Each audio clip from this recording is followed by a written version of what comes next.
Good morning student. आज हम पढ़ने वाले हैं कक्षा 8वीं विषय सामाजिक विज्ञान के अंतर्गत नागरिक शास्त्र के अध्याय 5 हमारी न्याय व्यवस्था की। हमारी न्याय व्यवस्था कैसी है, उसके अंतर्गत क्या क्या कार्य होते हैं, इसका आज हम विस्तार पूर्वक अध्ययन करेंगे।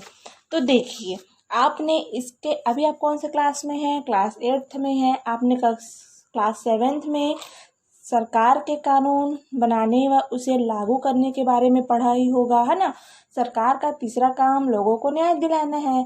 तो देखिए, हम इस पाठ में उसी के बारे में पढ़ेंगे। तो देखिए, एक छोटे कहानी से हम शुरू करते हैं। दो व्यक्ति थे। कौन कौन थे? चेतू और रामसी की जमीन का झगड़ा हो रहा था। मतलब सोनपुर गांव में दो किसान रहते थे। एक का नाम था चेतू, दूसरा का नाम था रामसी। इन दोनों के खेत आसपास थे, ठीक है। कुछ सालों से उन दोनों में जमीन के विषय में कहा सुनी चल रही थी। राम सिंह ने चेतू के खेत की मेड़ को तोड़ तोड़ कर धीरे धीरे अपने खेत को बढ़ा लिया था।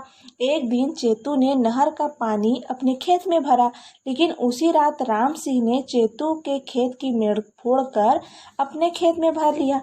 दूसरे दिन सुबह जब चेतू अपना खेत देखने गया तो उसने देखा कि उसके खेत में बिल्कुल भी पानी नहीं है, जबकि राम सिंह के खेत में काफी पानी भरा है। उसने खेत में काम कर रहे राम सिंह से कहा कि तुमने यह ठीक नहीं किया, तुम मेरी फसल को नुकसान पहुंचाना चाहते हो। राम सिंह ने कहा कि मैंने ठीक किया है। चेतू ने कहा, चोरी और सीना जोरी, मैं अभी तक शांति से काम निकलाना चाहता था, परंतु तुम इसे मेरी कमजोरी समझ रहे हो। अब मैं तुम्हारे द्वारा दबाई हुई अपनी जमीन भी वापस लेकर रहूंगा, ठीक है। तो चेतू ने अपने गांव के सरपंच को बताया कि राम सिंह ने उसकी जमीन हड़प ली है तथा उसके खेत का पानी भी अपने खेत में बहा लिया है। पंचायत की बैठक में दोनों की बात सुनी गई। पंचायत ने राम सिंह को समझाया कि वह चेतू के साथ झगड़ा ना करे और उसकी जमीन वापस कर दे, लेकिन राम सिंह ने पंचायत के फैसले को मानने से इनकार कर दिया। तब चेतू ने राम सिंह के विरुद्ध तहसीलदार के न्यायालय कोर्ट में मुकदमा दर्ज करने की सोची। तो देखिए, सरपंच ने चेतू को सलाह दी कि वह वकील के पास जाए और उसे मामले को बताए।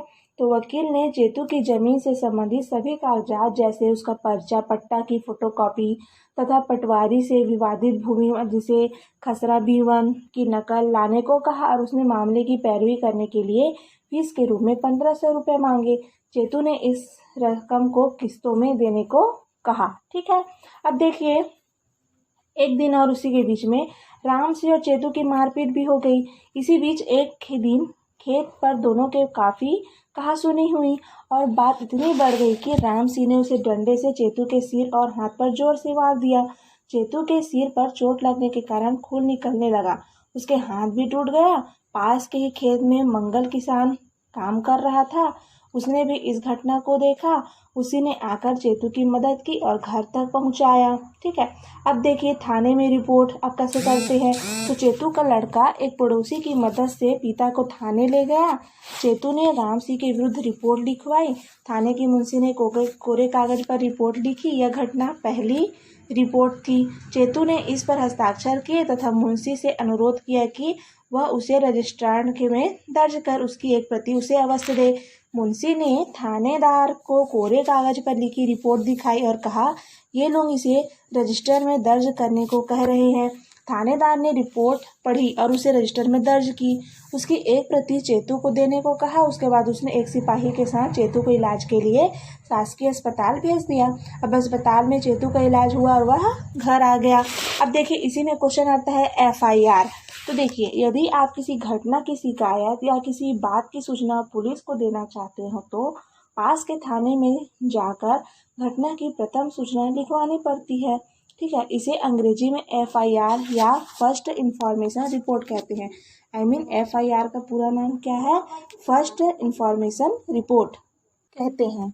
रिपोर्ट दर्ज होने पर ही पुलिस मामले की जांच व कार्यवाही करती है और यह पुलिस का कर्तव्य है कि FIR में अपराध का विवरण, अपराधी का नाम, स्थान, अपराध का समय, गवाहों के नाम आदि लिखे जाते हैं। जो भी जानकारी अपराध से संबंधित हो तथा मामले हो उसे अवश्य भी इसमें लिखना चाहिए। पुलिस थाने में अब FIR कोई भी दर्ज करा सकता है। यदि पढ़ा लिखा हो तो स्वयं लिखकर एवं उस पर अपने हस्ताक्षर व नाम लिखकर दिया जा सकता है। मौखिक बताने पर थानेदार रिपोर्ट लिख देता है और पढ़कर सुनाता है, फिर उस पर जानकारी देने वाले से हस्ताक्षर करवाता है। अब FIR एक खास रजिस्टर्ड रोजनामचा के में दर्ज होने वाली चाहिए, क्योंकि रोजनामचा में रिपोर्ट दर्ज होने पर पुलिस की जांच की कार्यवाही अनिवार्य हो जाती है।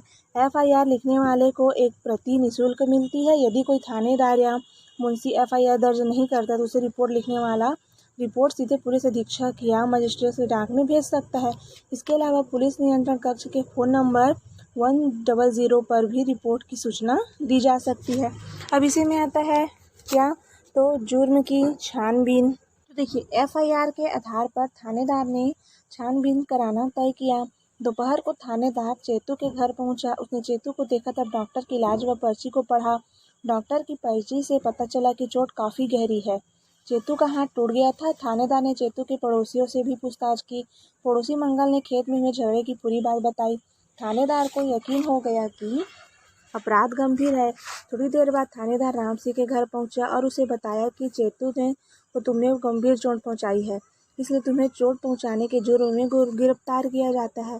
थानेदार उसे गिरफ्तार करके अपने साथ ले आया। देख, अब इसमें एक और क्वेश्चन उठता है कि ऐसे अपराध जिन्हें समाज की शांति भंग होती है, जैसे चोरी, रिश्वत, डकैती, हत्या, मारपीट आदि को फौजदारी अपराध भी कहते हैं। थाने में राम सिंह से पूछताछ की गई। राम सिंह इस बात से मना कर रहा था कि उसने चेतू की पिटाई की है। थानेदार उसे जुर्म कबूल करने पर जोर दे रहा था, परंतु वह साफ इनकार कर रहा था। पुलिस थाने में किसी पर भी अपना जुर्म कबूल करने की ज़बरदस्ती नहीं की जा सकती। यदि थाने में कोई अपना जुर्म कबूल कर भी ले तो इसके आधार पर उसे सज़ा नहीं हो सकती। जुर्म कबूल करना तभी माना जाएगा जब वह कचहरी में मजिस्ट्रेट के सामने जुर्म कबूल करे। पुलिस का काम तो सिर्फ मामले की छानबीन करके कचहरी में सबूत पेश करना है। पुलिस किसी को सज़ा नहीं दे सकती। कचहरी में सारे मामले की सुनवाई होने के बाद मजिस्ट्रेट की सज़ा सुना सकता है। अब यह हो गया उसकी छानबीन। अब देखते हैं इसी में क्या, गिरफ्तारी।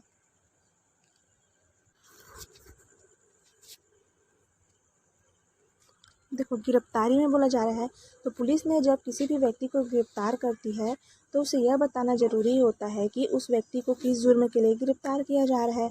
यदि उसे यह नहीं बताया जाता है तो उसे व्यक्ति का यह अधिकार है कि वो पुलिस से पूछे और जुर्म बताए जाने पर ही उसके साथ जाने को तैयार हो। बिना जुर्म बताए किसी को गिरफ्तार करना क्या है, गलत है। गिरफ्तारी के बाद 24 घंटे के भीतर पास के न्यायालय में उस व्यक्ति को प्रस्तुत करना आवश्यक है। गिरफ्तार किए गए व्यक्ति का यह भी हक है कि वह जल्दी से जल्दी अपने बचाव के लिए किसी वकील की सहायता ले सके।